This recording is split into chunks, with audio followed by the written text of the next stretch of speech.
What's going on, guys? It's Archery. Welcome back to my channel.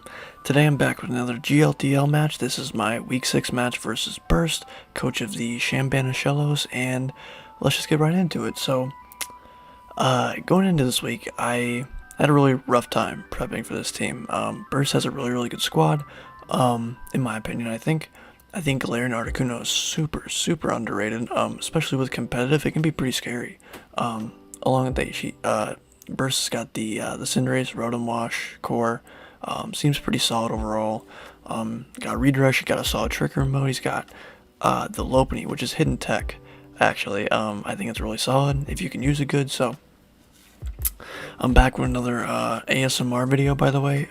Family is still sleeping, so I normally do these late at night, so I try my best to be respectful and stuff like that. So going into the matchup, though, I noticed that my Sand mode has a pretty solid matchup versus Burst squad, as well as Primarina and Appleton, actually. So the funny thing about Appleton is there are mons like Articuno, Drapion, Cinderace, Aromatisse that actually threaten it like pretty bad. Druddigon as well. But in order to beat my Sand mode, Primarina, and Dragapult, chances are Burst isn't going to be bringing any of those. And by any of those, I mean maybe even a couple. I expected Articuno and Cinderace. Drapion would give me a little bit of an issue, and Aromatisse would be fine. But specifically Articuno and Cinderace, I was really scared of when it comes to the Appleton strat. So the Appleton strat is actually a Iron Defense Leech Seed Koba Berry Ripen set. So if you don't know how Ripen works with berries, so let's say, for example, a Koba Berry would reduce a super effective flying attack by half. Ripen does it by a quarter. So I'm taking a quarter damage from a super effective flying attack, which is insane value. And if I get an Iron Defense up, I mean, against Rotom Wash, Cinderace, Crocodile, Capparaja, Hitmonchan, I win with Apple Acid and Leech Seed. So it's Aromatisse. Like, I have a really good shot at winning if I can get an Iron Defense up with Appleton in the late game. So after I take down those threats like the Articuno, Cinderace, Drapion, stuff like that. So other than that, I needed like a good dedicated lead for game 1. So I was gonna lead Excadrill, Gigalith, but the problem is I didn't have room for Gigalith on my team. And I was like, do I even really want Excadrill? But then I was thinking to myself, wait a minute. I had trouble not bringing Gigalith because ground spam is great. Problem is, Dynamax Rotom Wash was a huge issue for me. And on paper, it really is. So what I did was I said, I'm scrapping Gigalith. I'm running Choice Scarf Mold Breaker Excadrill with enough speed to outspeed Max Speed Cinderace, which is his fastest Pokemon. So I figured, hey, this is good.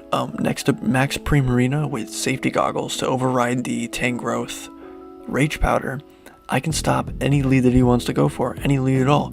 If he leads Aromatisse Tangrowth, I can stop that. If he leads Cinderace Articuno, I can stop that because I got Rock Slide on the Excadrill. I can stop Tangrowth Articuno, I can stop Rotom Articuno, I can stop Rotom Tangrowth. It goes on. Regardless, it was a very good lead for me. And with Mold Breaker, I can hit the Rotom Wash with Earthquake, which is really good for me. It makes me not lock myself into a rock move. So I essentially don't even need the Sand mode, and I didn't even bring it. I brought Safety Goggles Prim with Scarf, Mold Breaker, Excadrill, the Leech Seed, Iron Defense Appleton set. I brought Intimidate, Sugar Berry, Luxray. I brought Specs Dragapult and a support Persian set. I would have brought Mr. Mime, but Persian had a better matchup versus his team, specifically against Drapion and Cinderace, which I was already scared of. So regardless, that's pretty much the prep for me. I was expecting Cinderace, Articuno, Tangrowth, Rotom. I knew that he had to bring those 4 to have a shot against me. As for the other 2, I had no idea, not even in the slightest. So I was hoping it would be Aromatisse, or like maybe Capparaja, Crocodile, but worst case scenario, it was Drapion, and then some weird tech that I didn't see coming. So with that being said, let's just get right into the match. Alright, let's just get right into team preview. So, I see the Rotom, Tangrowth, Aromatisse, Cinderace, Crocodile, Caparaja. So, when I didn't see Drapion, I was extremely excited, because now that I know that my Primarina Excadrill lead with Appleton in the back just has a really good shot of winning every single game, on paper at least. I just have to play it right. I'm very excited. So, I really wanted to go Dragapult here, but I go Luxray game 1. Worst case, I lose and I have to adjust with Dragapult. I'm not really worried about it. Luxray and Dragapult both do different things, but they both have the same purpose: come in and just hit something really hard. So yeah, like I said before, I was expecting maybe a Cinderace Tangrowth lead or a Rotom Tangrowth lead. Those are the leads that gave me the most trouble in prep, aside from the obvious Drapion Tangrowth lead, but I don't see Drapion here, so I'm pretty excited. So I see the Aromatisse Tangrowth. So the first thing I think of, okay, he's going to Rage Powder Trick Room, or Rage Powder Calm Mind, or something like that. Mostly Trick Room though. Burst isn't one to do anything super fancy. He's got a level head. He's not gonna do any crazy things. So I expected a Trick Room Rage Powder here. So, excuse me, the lead that the lead that I went with was the Excadrill Primarina, specifically so I could Earthquake and Max Geyser anything that's next to Tangrowth and 100% KO it. I don't care what it is, it KOs 100% of the time. Unless you're like Shook a Cinderace or whatever, but yeah, you basically die if you're next to Tangrowth with this lead. So I denied Trick Room, which is great for me. And by great, I mean like insanely good. So he sends out Rotom. I'm thinking to myself, okay, so the other one's got to be Caparaja. So I'm thinking to myself, I don't really want to take a Max Lightning here. I think I should just Max Guard and then go for the Earthquake and get the chip on the Rotom. Because just in case you didn't see Mold Breaker, you probably wouldn't expect it. Even though that the Protect on Primarina was still really obvious, I had to keep him honest.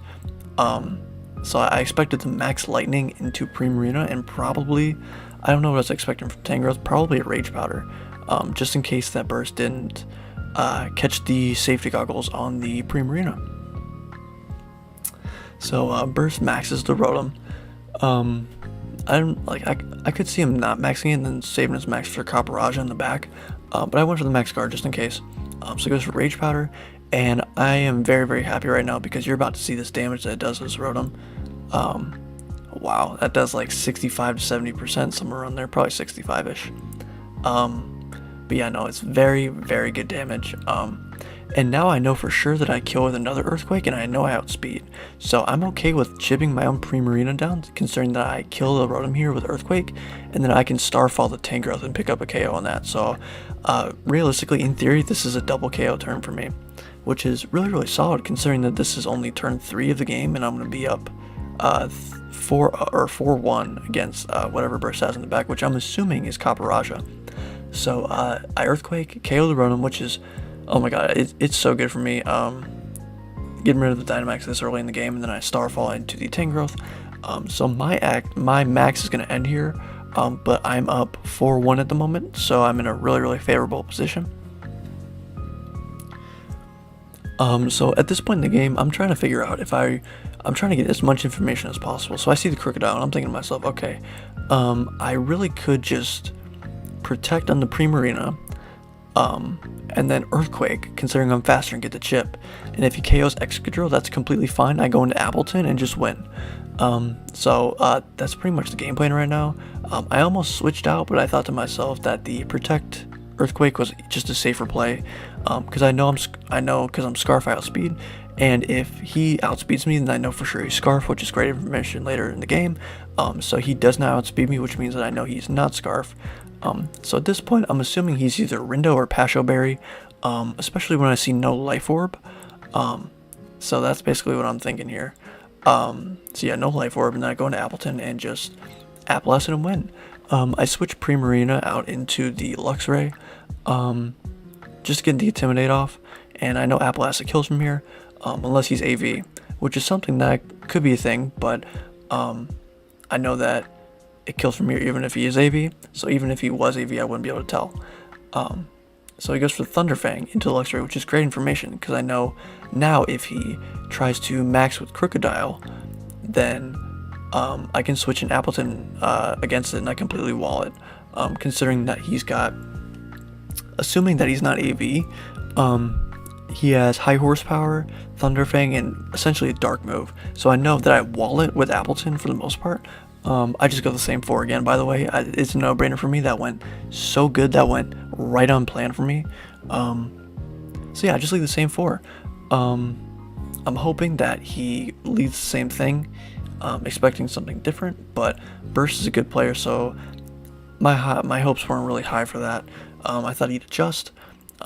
Problem is, I flowcharted every single lead that he could have gone for, and I win with this lead like 95% of the time, especially versus Crocodile Rotom. So the play here, I thought the play here was max Overgrowth into the Rotom and just Earthquake. Problem is, I remember that I got intimidated, so Excadrill is at -1, and Earthquake plus Overgrowth does not KO Rotom if I'm at -1. I remember that from prep. So I actually go for the max guard, expecting him to max the Rotom or Crocodile and launch a huge max lightning into that slot. But instead what I do is I just go into Appleton to cover for the max Geyser into the Excadrill slot, assuming that he predicts to protect on my end. So I swapped in Appleton, expecting a max Geyser into the Excadrill. So I figured it was a pretty safe switch, and I'm playing pretty defensive because I have no idea what he's trying to go for. So he goes to the high horsepower in Appleton. It would have done about 40%. I am very, very physically bulky, so sorry for that miss, but yeah, at this point it doesn't really matter that whole much. At this point I just go for the Overgrowth into the Rotom, and then I Iron Defense because he cannot touch my Appleton with what's on the field. Maybe a max Darkness, but that's not going to do that much to an Appleton. So I'm expecting a max Lightning into the Primarina slot, and potentially a Thunder Fang into the Primarina slot as well. At this point I have no idea what's going on, so he's going to protect, playing defensively, expecting the max Geyser into that slot. Little does he know I have a Grass move, which chunks the Rotom for a lot here, you're about to see. So I'm taking about 55 from the max Lightning, which is actually a high roll if he's max Special Attack Modest. So it's actually kind of unfortunate, but it's okay. So I'm doing a lot with the max Overgrowth. That's really, really good damage. So the next play here is I think I just Iron Defense, and then I believe I Max Guard and then Apple Acid into the Crocodile, because I think, okay, so here's the thing.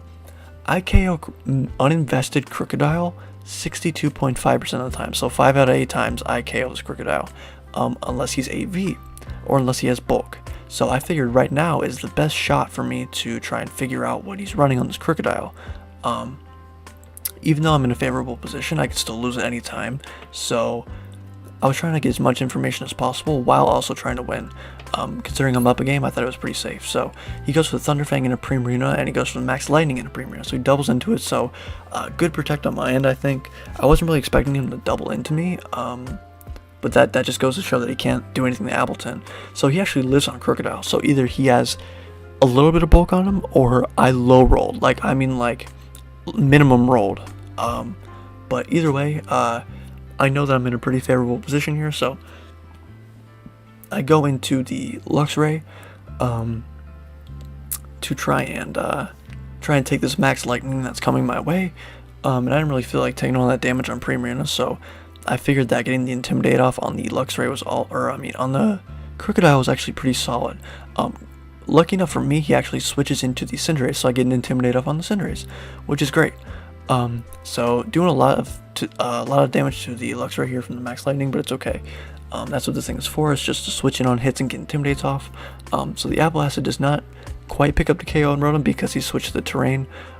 Good news is it's at like 1 HP, and the Crocodile is in the back. So I know whatever he tries to do here, I'm in a pretty good shot to win this game. So I was expecting like a Gunk Shot into the Appleton here, because it does a lot. I believe it KOs if I'm not at +2. I think if he's Life Orb, and I'm not boosted, I think it KOs. He actually U-turns, which is great for me. So I get a free wild charge slot into, or wild charge shot into the Cinderace slot. Try saying that 5 times fast. Goes into the Aromatisse, which is great for me. I'm getting a lot of damage on this Aromatisse right here. Thunderbolt's doing a lot to Luxray.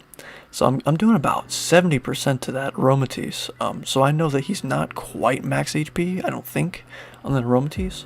And Appleton picks up a KO on the Rotom. So right here, I know I have a game plan to win this game. I just go Excadrill here. Knowing that his last is actually Crocodile and Cinderace, I outspeed both. I know that they're both not Scarf, so Earthquakes are absolutely free here, which is insanely good for me. Unfortunately, he does get the Intimidate off, but it's at the point where Earthquake KOs the Crocodile, and I'm assuming it KOs the Aromatisse with Apple Acid. I am not sure on that, but I know for sure with the Apple Acid it would KO the Aromatisse before it could set up Trick Room.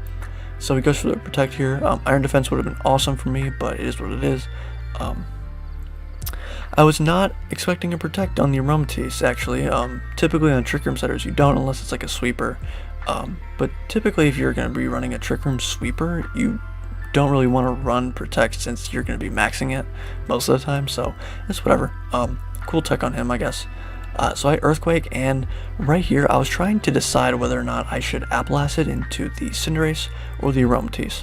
I thought that the Earthquake was going to kill the Aromatisse, so I actually end up going into the Cinderace here, covering for a potential Focus Sash. I wasn't really sure what the Cinderace's item was. I did not see the Life Orb on the Cinderace from the U-turn, so I was thinking it would be Focus Sash. So I end up just going right into the Cinderace slot.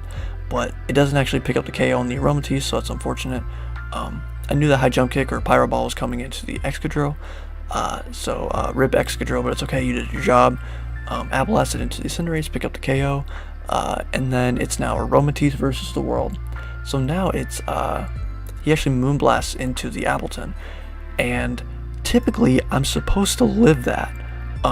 So I wasn't really sure what his items were. I did not see a Life Orb.